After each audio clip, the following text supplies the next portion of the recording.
ইফালে মুখ্যমন্ত্ৰীৰ নিৰ্দেশৰ পিছতে যুদ্ধংদেহী তৎপৰতাৰে চলিছে খুমটাইৰ বংকুৱালৰ মথাউৰিৰ কাম। প্ৰথমটো বানে ছিঙি নিয়া বংকুৱালৰ মথাউৰি মেৰামতিৰ কাম চলিছে দিনে নিশাই।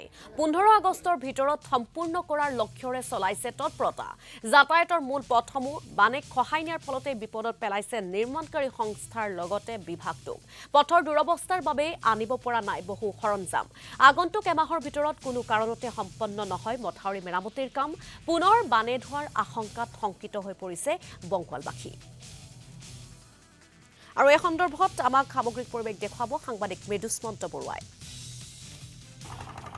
হয়, বংকুৱালত যি ঠাইত মথাউৰি ভাগিছিল আৰু এতিয়া ইতিমধ্যে মুখ্যমন্ত্ৰীগৰাকীৰ নিৰ্দেশ মৰ্মে কাম চলি আছে। আৰু কেনেদৰে কাম চলিছে, কি পৰ্যায়ত আছে নিৰ্মাণৰ অগ্ৰগতি, আমি সেই কথা জানিবলৈ যত্ন কৰিম। এই মুহূৰ্তত চাওক, আমি বংকুৱালৰ যি মথাউৰি য'ত ভাগিছিলে, যি মথাউৰি ভগাৰ পিছত জলমগ্ন হৈ পৰিছিল বৃহত্তৰ এই যি বংকুৱাল অঞ্চল, আৰু চাওক ইতিমধ্যে যথেষ্ট ক্ষয়ক্ষতি হৈছে। আৰু এই মথাউৰিটোতে ইতিমধ্যে জলসম্পদ মন্ত্ৰী গৰাকীকে হওক বা মুখ্যমন্ত্ৰীগৰাকীয়ে আহি ইয়াতে খুব সোনকালে কামখিনি কৰিবৰ বাবে, কিন্তু কেনেদৰে এইখিনি আমি জানিবৰ বাবে যত্ন কৰিম। ইয়াতে কৰ্মচাৰীসকলো আছে দিনে নিশা যিহেতু ইয়াতে কাম কৰি আছে। ইতিমধ্যে মুখ্যমন্ত্ৰীগৰাকীয়েও কাৰা নিৰ্দেশ দিছিলে আপোনালোকক যে সোনকালে কাম কৰিব লাগে বুলি। এতিয়া কেনেদৰে কাম চলি আছে? হয়, কামটো চলি আছে। এতিয়াতো মানুহ চানুহখিনি আহি আছে। মাজতে কি হৈছিলে, বতৰ বেয়া কাৰণে মানুহ চানুহ আহিবৰ কাৰণে অলপমান অসুবিধা হৈ আছিলে। ৰাস্তাটো জ্বলি অলপমান দিগদাৰী মাল বস্তু আনিবৰ কাৰণে। এতিয়া অলপ আহি আছে, এতিয়া পাৰ্টি চাৰ্টি আহিছে, এতিয়া কাম চলি আছে, আৰম্ভ হৈছে। কেতিয়ালৈ সম্পূৰ্ণ হ'ব বুলি ভাবিছে? ভাবিছোঁ আৰু 1 মাহমানতে কৰি দিম বুলি ভাবি আছোঁ। হৈ যাব লাগে বুলি ভাবিছোঁ, আৰু একো যদি অসুবিধা নহয়। এতিয়া মুখ্যমন্ত্ৰীগৰাকীয়ে যেনেধৰণে নিৰ্দেশ দিছিলে সেইধৰণে কাম কাজ হৈছেনে? আমিতো আমাৰ ফালৰ পৰা পূৰা চেষ্টা কৰি আছোঁ।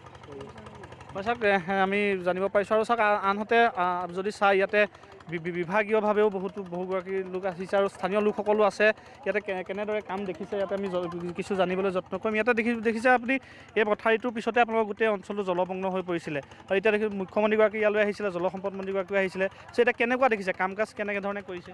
কামটো যেনেধৰণে তেওঁলোকে কৰিবলৈ কৈছে, ধৰক তেনেধৰণে কৰিছে। সেইদিনাখন পৰাই কৰিছে যদিও কামটো ইমান মানে ছাকচেছ হোৱা নাই, ইমান কোবত কৰিব পৰা নাই। আৰু ভাবিছোঁ আৰু বহুত লেবাৰ চেবাৰ লাগিব নেকি, এনেকুৱা বুলি ভাবিছোঁ।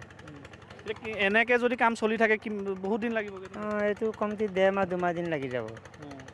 কি হ'ব এতিয়া যদি আকৌ যদি পানী আহি যায়? তেতিয়া কামটো বন্ধ হৈ যাব। পানীৰ ওপৰততো কৰিব নোৱাৰিব, বেছি পানী হ'লেতো কৰিব নোৱাৰিব। ইয়াতে সমস্যা আকৌ আহিব। চাওক, স্থানীয় লোকসকলেও ইতিমধ্যে প্ৰতিক্ৰিয়া ব্যক্ত কৰিছে। আৰু চাওক, আমি দেখুৱাই আছোঁ এই স্থানতে যিহেতু মথাউৰি ভাগিছিল, আৰু এই মথাউৰি ভগাৰ পিছতে সমগ্ৰ অঞ্চলটো জলমগ্ন হৈ পৰিছিল। আৰু এনেদৰে সকলোখিনি কাম কৰি আছে। ইয়াতে বিষয়াসকল আছে। ইয়াতে আপোনাৰ কামখিনি যে কৰি আছে, কেনেধৰণে কাম চলি আছে ইয়াত? হয়, ইয়াতে আমাৰ যিটো ব্ৰিজটো হৈছিলে, ব্ৰিজটো আপষ্ট্ৰীমৰ পৰা আমাৰ এতিয়া কফাৰ ডেম এটা বনাই লোৱা হৈছে। যিহেতু ব্ৰিজটো যিখিনি জেগাত হৈছে তাত মানে বাঢ়নী পানী যেতিয়া সোমালে তাত যথেষ্ট দ কৰি পেলাই গৈছে সেইখিনি জেগাত।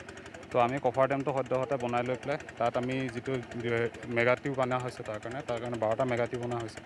সেই জেগাটো যিটো দ হৈছে, সেই দ অংশখিনি মানে আমি অলপ ব্ৰেক দি পেলাই উঠাই আনিব লাগিব। কাৰণ তেতিয়াহে আমি যিকেইটা 12টা মেগাটিউব আছে, মেগাটিউবে আমি মথাউৰিৰ ওপৰ অংশলৈকে মানে আমি হেৰি কৰিব পাৰিম। আপুনি এনেকৈ যদি কাম কৰি থাকে কিমান দিনৰ ভিতৰত সম্পূৰ্ণ হ'ব বুলি ভাবিছে? আমি আগষ্টৰ 1st উইক, আগষ্টৰ 15 তাৰিখৰ ভিতৰত মানে আমি আৰু মানে তেওঁলোকৰ পাৰ্টি আহি আছে, মানে মিস্ত্ৰী পাৰ্টি আহি আছে। আৰু কিছু আমি মানে বাধা বিঘিনিৰ সন্মুখীন হৈছোঁ, কাৰণ আমাৰ মথাউৰি সংযোগী যিমান ৰাস্তা আছিলে গোটেইকেইটা ৰাস্তা মানে বাঢ়নী পানীয়ে মানে যথেষ্ট মানে অনিষ্ট কৰিছে। তো তাৰ কাৰণে আমাৰ লোডেড মানে মেটেৰিয়েলছ আনোতো অলপ কষ্ট হৈছে, 2 দিন বেছি লাগিছে। কিন্তু এতিয়া কাম পূৰ্ণগতিত চলি আছে। তো আমি আশা ৰাখিছোঁ আৰু মানে আগষ্টৰ 15 তাৰিখৰ ভিতৰত মানে আমাৰ এইখিনি কাম মানে সোনকালে হ'ব। হয়, মৃদুস্মন্ত বৰুৱা, এই বিষয়টো সন্দৰ্ভত আপুনি অধিক তথ্য বা সামগ্ৰিক পৰিৱেশ দাঙি ধৰাৰ বাবে দেখুওৱাৰ বাবে আপোনাক ধন্যবাদ জ্ঞাপন কৰিছোঁ।